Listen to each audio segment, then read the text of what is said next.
Equilibrium occurs when the net force and net torque acting on a rigid body are both zero, resulting in a state of perfect balance.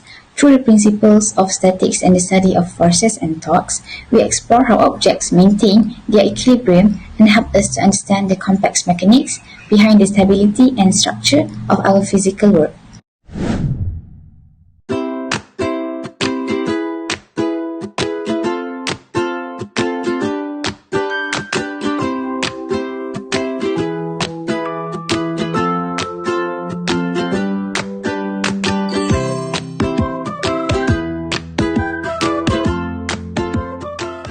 Example is close and open the window. It is related to the balance of forces and torques.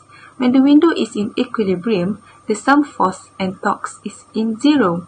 When the window is closed, he applies a force at some distance from the hinge, which it is rotational point or pivot. This force creates a torque and its window remains equilibrium. The torque applies by balance to the other torques such as gravitational and frictional torques. So, the equilibrium of a rigid body, like a window, involves considering the balance of forces and torques acting on it to ensure it remains in a state of constant rotational motion. Casement window locking is a simple example of a lever system. When he applies force to lock a window, equilibrium is constant when sum of torque is zero. Since torque is rotational equivalent of force, it depends on the force applied and this distance from the pivot, which is the center of the lock handle. The length of the handle and the force applied are crucial factors in achieving the equilibrium in this mechanical system. By using the equation of torque equal to distance between the tangential force and the pivot multiplied by force, we can determine whether it is positive or negative torque. We can also derive the equation just like on the script.